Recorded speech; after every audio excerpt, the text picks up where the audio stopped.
Bonjour à tous, c'est Petit Sam. On se retrouve pour une nouvelle vidéo sur le CV, mais cette fois une vidéo extrêmement pratique. C'est pour ça qu'on est derrière mon ordinateur. Je vais vous montrer dans cette vidéo comment faire une bonne mise en page de CV. Et pourquoi j'ai décidé de faire cette vidéo? Tout simplement parce que la mise en page de votre CV peut avoir un réel impact sur votre recrutement.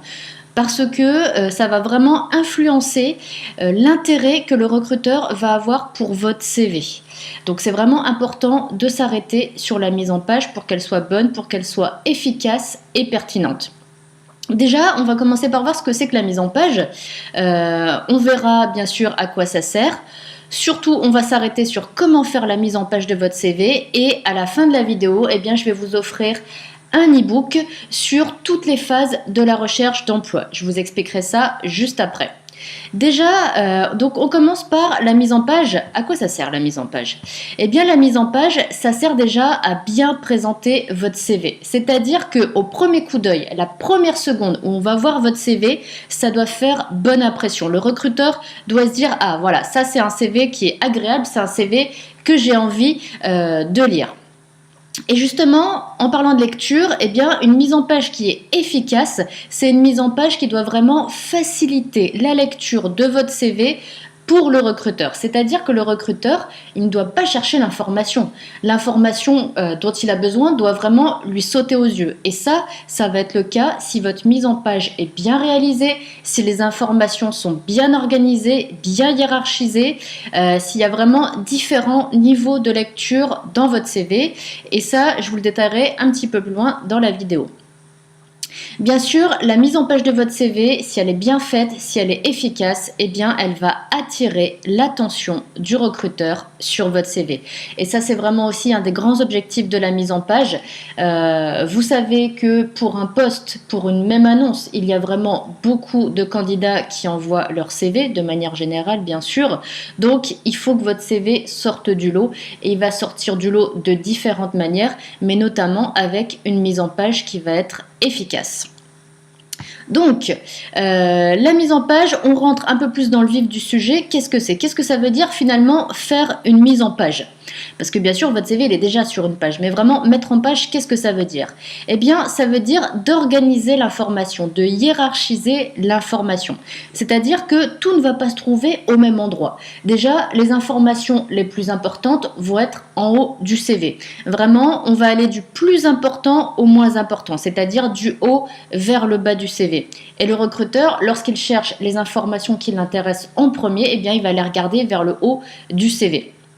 Donc vraiment, on organise, on hiérarchise. Ensuite, mettre en page, eh bien, c'est réaliser des manipulations basiques de traitement de texte, mais des manipulations importantes, des actions importantes sur votre CV. Donc ça va être aligné à gauche. Par exemple, si vous voulez que votre texte se trouve à gauche de votre page. À l'inverse, ça peut être aligné à droite, si vous voulez qu'il y ait du texte à droite de votre page. Au contraire, ça peut être centré. Par exemple, moi ici, le titre est centré. Et généralement, les titres sont centrés, que ce soit sur un CV, que ce soit sur un livre, que ce soit sur un article de journal. Donc, on a tous des réflexes comme ça d'aller chercher les choses où on a l'habitude de les voir. Donc, le titre au centre. Mettre en page, eh bien, c'est aussi mettre en gras. Mettre en gras, pourquoi? Parce que ça va vraiment permettre de faire ressortir les informations essentielles, c'est-à-dire celles que l'on veut absolument que le recruteur voit sur le CV. Et ça, c'est d'autant plus essentiel de le faire parce que, eh bien, un CV, ça se lit pas. Un CV, c'est vraiment le regard qui va être attiré sur certains éléments, sur certaines informations sans qu'il y ait d'effort de lecture. Et le fait de mettre en gras, ça va vraiment inciter le recruteur à aller voir ce que vous avez voulu mettre en avant. Mettre en page, une bonne mise en page, eh bien, c'est réaliser un CV qui est aéré. Aéré, pourquoi? Parce que du coup, ça va être d'autant plus facile de le lire et d'autant plus agréable de le lire. Et pour finir, je dirais qu'une bonne mise en page, c'est une mise en page qui guide le lecteur, grâce à tout ce qu'on a vu précédemment, c'est-à-dire le guider à la lecture des informations les plus importantes, le guider à la lecture en l'incitant à aller voir ce que vous voulez vraiment lui montrer, l'information à côté de laquelle vous ne voulez pas que le recruteur passe, l'information que vous voulez vraiment lui montrer. Et la mise en page, si elle est bien faite, elle va amener vraiment le recruteur à aller voir ce que vous voulez absolument lui faire lire dans votre CV et donc dans votre parcours, dans vos compétences, dans votre savoir-faire. Allez, c'est parti, on va voir à présent comment faire une bonne mise en page, donc vraiment la partie pratique de cette vidéo. Et on va voir ça, donc, avec le logiciel Word, qui est le logiciel très classique de traitement de texte. Alors, si vous n'avez pas Word, pas de panique, parce que généralement, tous les icônes qui se trouvent là et tous les outils qui se trouvent là, on retrouve vraiment des outils très ressemblants, au moins pour les plus importants, dans les autres logiciels de traitement de texte. Alors, donc, qu'est-ce que j'ai fait sur cette page? Eh bien, j'ai mis les informations que l'on doit retrouver sur un CV. Seulement, je les ai mis vraiment en un bloc. Et bien évidemment que le CV, il ne se présente pas comme ça en un bloc. Mais j'ai voulu qu'on parte vraiment du texte brut pour vous montrer exactement comment faire la mise en page. Alors, déjà, en haut du CV, on va trouver donc votre prénom, votre adresse, votre téléphone, votre adresse mail, c'est-à-dire vos coordonnées. Les coordonnées, c'est toujours en haut à gauche. Ok, donc ça veut dire que là, c'est au bon endroit.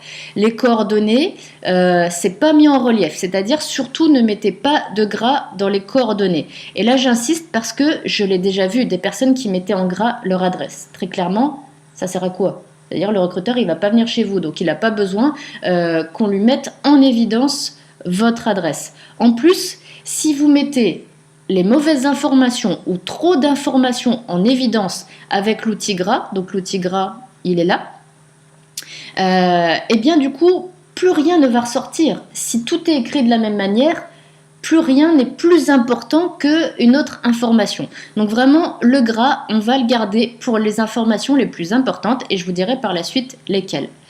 Donc, déjà, donc, prénom, nom, le numéro, la rue, le... Qu'est-ce que c'est que ça? Le code postal, voilà, et la ville, ainsi que le téléphone et l'adresse mail, on va les laisser en haut à gauche. Ensuite, il y a la date de naissance et permis véhicule. Donc ça, ce sont des informations complémentaires que l'on va également retrouver dans le haut du CV. Pourquoi? Parce que ce sont vraiment des informations que le recruteur, par réflexe, va aller chercher sur votre CV et par réflexe, il va aller les chercher en haut. Mais par contre, il va aller les chercher en haut à droite. Donc, il faut absolument les mettre en haut à droite. Donc, comment je fais? Déjà, je me positionne devant l'élément que je veux déplacer. Donc, je me positionne là devant date de naissance. Je clique et je fais glisser. Et là, ça me permet de le sélectionner. Ensuite, je fais un clic droit. Je coupe. Et ça me l'a enlevé. Ok, maintenant, je vais aller le mettre ailleurs. Je veux le mettre à peu près en face du numéro et de la rue. Donc, je clique. Je fais un espace. Et je vais refaire un clic droit. Et cette fois, coller.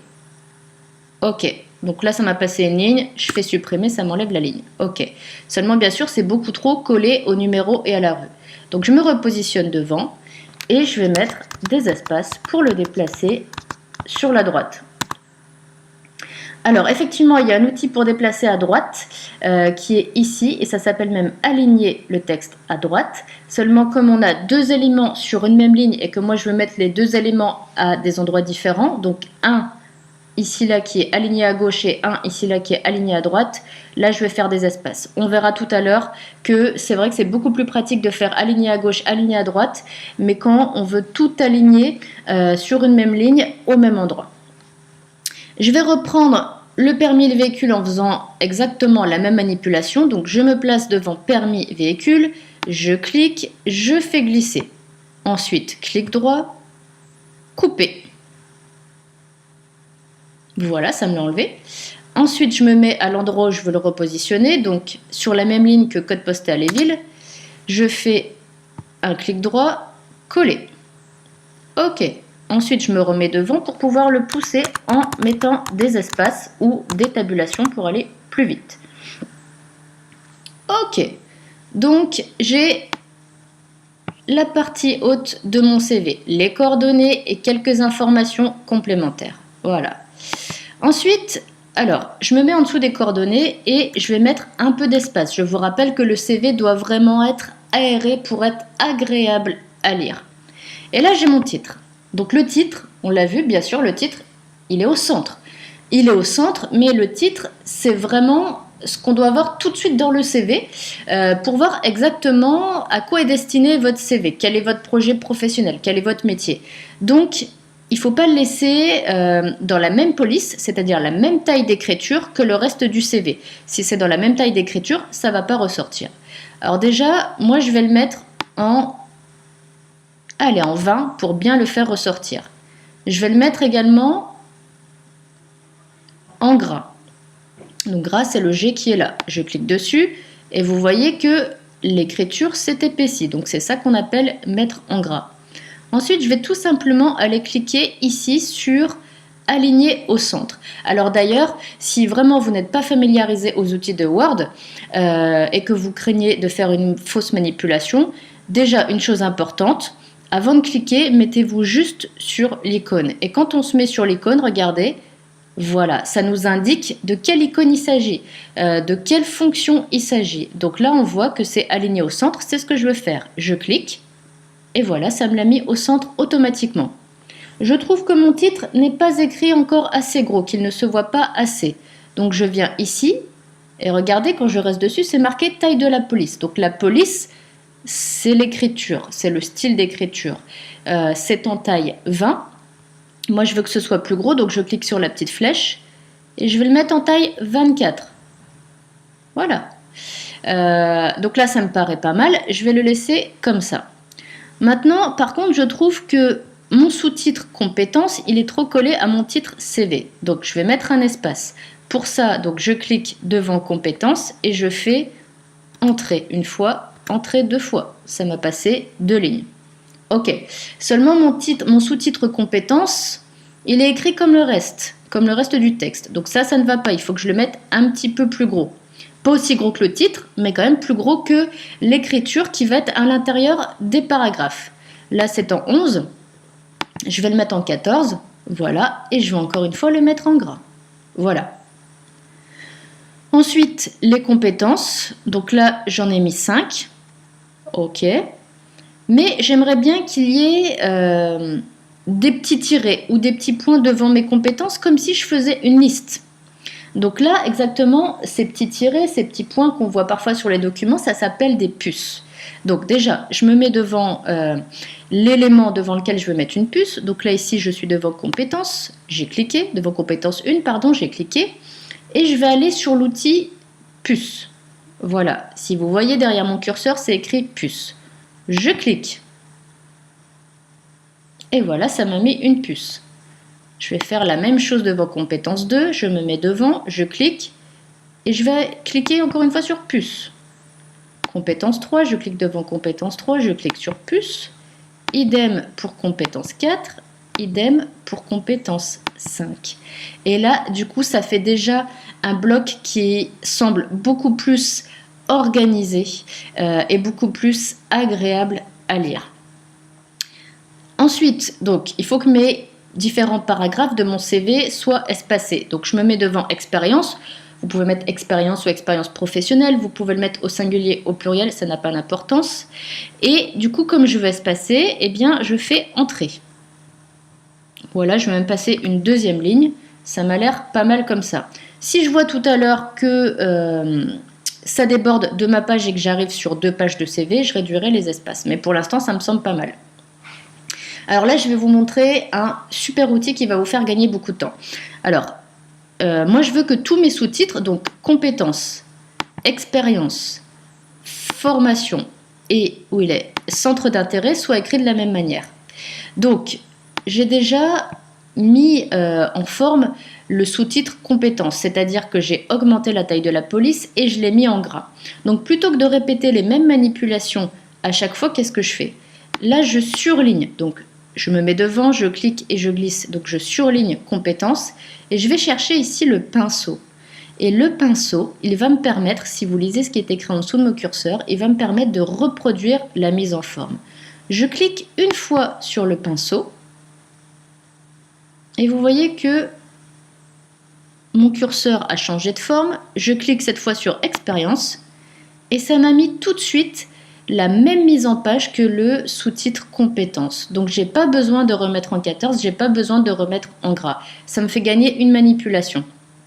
Si par exemple j'avais mis mon sous-titre en couleur, ça me l'aurait mis aussi d'office. Si j'avais changé la police, ça me l'aurait mis d'office. Donc vraiment, ça va me faire gagner beaucoup de temps.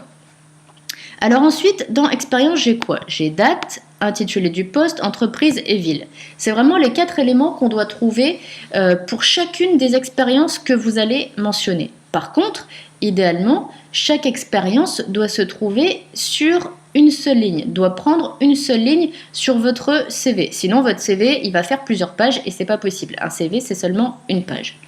Donc, déjà, première chose, je me mets devant intitulé du poste et je fais supprimer pour aller sur la ligne du dessus. Je mets un petit espace pour que vous voyez bien. Je me remets devant entreprise et je refais supprimer. Je fais un petit espace et enfin je me remets devant ville et je fais supprimer. Allez, tout de suite, je vais faire un petit peu de place avec ce qu'il y a en dessous. Donc, je me mets devant formation, je fais entrer une fois, entrer deux fois. Comme ça le pousse et surtout, vous allez bien voir ce que je vais faire. Donc, les dates, ce sont les dates d'émission que vous allez mentionner. Imaginons par exemple que votre première expérience, vous l'ayez réalisée, allez, on va dire du 1er janvier 2019 au 1er février 2019. Donc ça, c'est les dates. Maintenant, les dates, il y a différents formats pour les mentionner. Vous pouvez le marquer en chiffres, vous pouvez le marquer en lettres si ça ne prend pas trop de place. À vous de voir. Moi, je vais le laisser comme ça. Ensuite, intitulé du poste. Je vais pousser un petit peu. Donc là, je fais des espaces. Et surtout, l'intitulé du poste, on va le mettre en gras. Donc, je clique devant intitulé du poste. Je sélectionne. Alors, je sélectionne et je vais aller cliquer sur gras. Comme ça, c'est vraiment un élément qui va sauter aux yeux du recruteur. Moi, j'aime bien mettre un petit tiret pour séparer l'intitulé du poste de l'entreprise et une virgule pour séparer l'entreprise de la ville. Alors, peut-être que vous n'avez pas qu'une seule expérience. Donc, il va falloir que les autres expériences que vous allez mentionner reproduisent exactement la même mise en forme. Pour vous donner un aperçu de ce que ça va donner, eh bien, je vais cliquer devant la date, je vais sélectionner en faisant glisser jusqu'à la ville, et sur ma sélection, je vais faire un clic droit, copier. Je me mets à côté de ville, à droite de ville, je fais entrer pour aller à la ligne. Je mets un clic droit, coller. Je refais pareil, clic droit, coller. Encore une fois, clic droit, coller.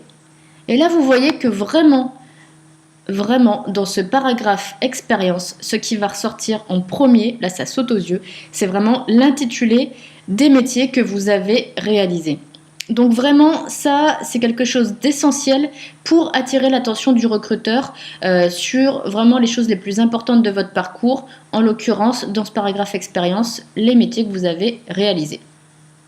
Alors là, je vois que j'ai un peu trop d'espace entre expérience et formation, j'ai une ligne en trop, donc je me mets sur n'importe quelle ligne et je fais hop, supprimer.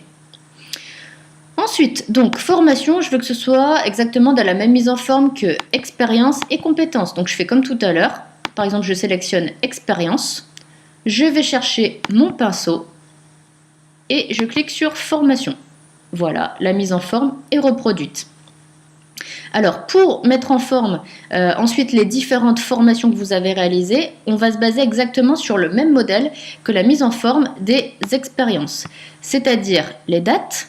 Donc, par exemple, je vais dire que j'ai fait une formation du 02/02/19 au 15 02 19. Voilà, j'ai mes dates. Ensuite, je vais devoir mettre l'intitulé de la formation. Donc, je clique devant intitulé de formation, je fais un petit espace et je supprime pour le remettre sur la ligne d'au-dessus. Je fais pareil avec organisme de formation, je clique devant, je supprime et ça me le monte sur la ligne du dessus. Je fais pareil avec ville, je clique devant, je supprime et ça me le remonte sur la ligne du dessus. Ensuite, j'aimerais bien que intitulé de formation se soit aligné avec intitulé du poste. Ok, donc je me mets devant intitulé de formation et je fais des espaces jusqu'à avoir le même alignement. Intitulé de formation, je veux que ce soit écrit en gras comme intitulé du poste. Donc je me mets devant intitulé de la formation, je clique, je fais glisser. Ensuite, je vais sur le G de gras et je clique. Et ça me l'a mis en gras. Comme tout à l'heure, je fais un petit tiret entre l'intitulé de formation et l'organisme de formation. Et pour finir, une virgule entre l'organisme de formation et la ville. Je vais juste pousser un petit peu les centres d'intérêt. Donc je clique devant centre d'intérêt, je fais entrer 2 fois. Donc pour que vous voyez bien encore une fois ce que ça donne pratiquement en conditions réelles, eh bien je vais cliquer faire glisser pour sélectionner ma première ligne de formation. Clic droit, copier. Je me mets sur la ligne d'en dessous, clic droit, coller. Je me remets sur la ligne d'en dessous, clic droit, coller.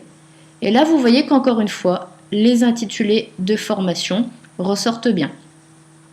Il me reste le paragraphe centre d'intérêt. Donc, je veux l'écrire encore une fois dans la même mise en page que compétences, expérience, formation. Donc je me mets par exemple sur formation, je clique, je fais glisser pour sélectionner, je prends mon pinceau, donc je clique sur le pinceau et cette fois je vais mettre devant centre d'intérêt, je clique, je fais glisser. Centre d'intérêt est écrit exactement de la même manière que formation, expérience, compétences. Les centres d'intérêt, c'est pas la peine de les mettre en évidence parce que là on est vraiment à la fin du CV, donc on est dans les informations les moins importantes. Donc vous pouvez les laisser comme ça. Chose importante encore par rapport à la mise en page de votre CV, la mise en forme. Donc voyez quelle police j'ai utilisée. On voit là, il y a le nom de la police. C'est la police Arial. Arial, c'est une police intéressante car elle est sobre, elle est très facilement lisible et elle fait professionnel. Si vous n'aimez pas cette police, eh bien, vous pouvez changer de style d'écriture. Donc, vous cliquez sur la petite flèche qui est à côté. Et quand vous cliquez, vous avez plein de styles d'écriture, donc plein de polices différentes qui apparaissent. Mais vraiment, évitez les polices qui sont trop petites, trop grosses ou en italique, car ce sera vraiment pas facilement lisible. Et si le recruteur a du mal à lire votre CV, il risque tout simplement d'arrêter de le lire. Donc il faut vraiment une police qui soit claire, sobre, facilement lisible et agréable à lire. Ensuite, pour la taille d'écriture, donc vous voyez que moi j'ai mis en taille 11 le texte. Donc là je ne parle pas des titres et des sous-titres, je parle vraiment de ce qu'il y a à l'intérieur des paragraphes. Je l'ai mis en 11 parce que avec la police Arial, on voit bien, on arrive bien à lire quand c'est en 11, mais c'est vrai que généralement la taille de police classique c'est plutôt le 12. Donc 12, c'est assez ressemblant et on voit très bien aussi en 12. Voilà, donc si on reprend notre CV avec la mise en page, voyez que du coup, ce CV, il est très bien hiérarchisé, très bien organisé.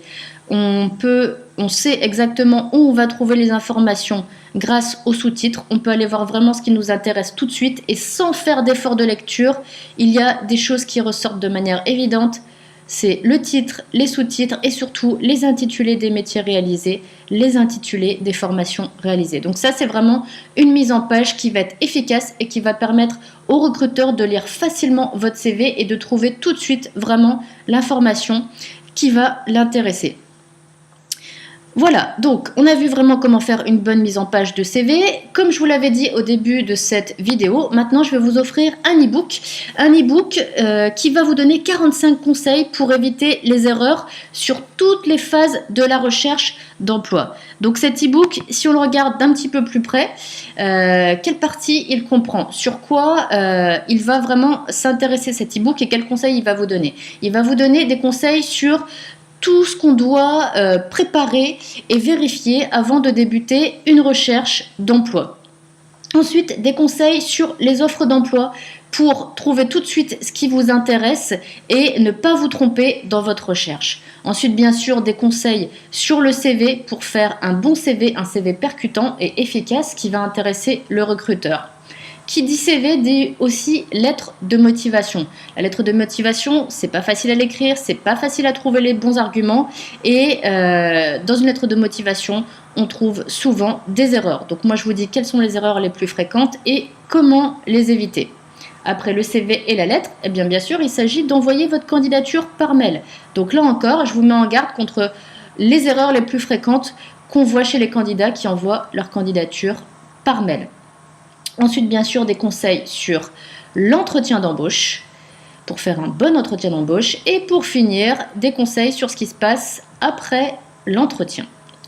Voilà, si vous voulez cet e-book, eh bien c'est très simple. Soit vous cliquez sur le lien qui est juste en dessous de la vidéo, dans la description, ou alors vous vous rendez sur mon site sefairerecruter.fr et vous pourrez le télécharger dès la page d'accueil. Voilà, j'ai vraiment été très contente de vous faire cette vidéo. J'espère qu'elle va vous être très utile. N'hésitez pas à me laisser des questions en commentaire si vous en avez. Et moi, je vous dis à très bientôt dans une prochaine vidéo.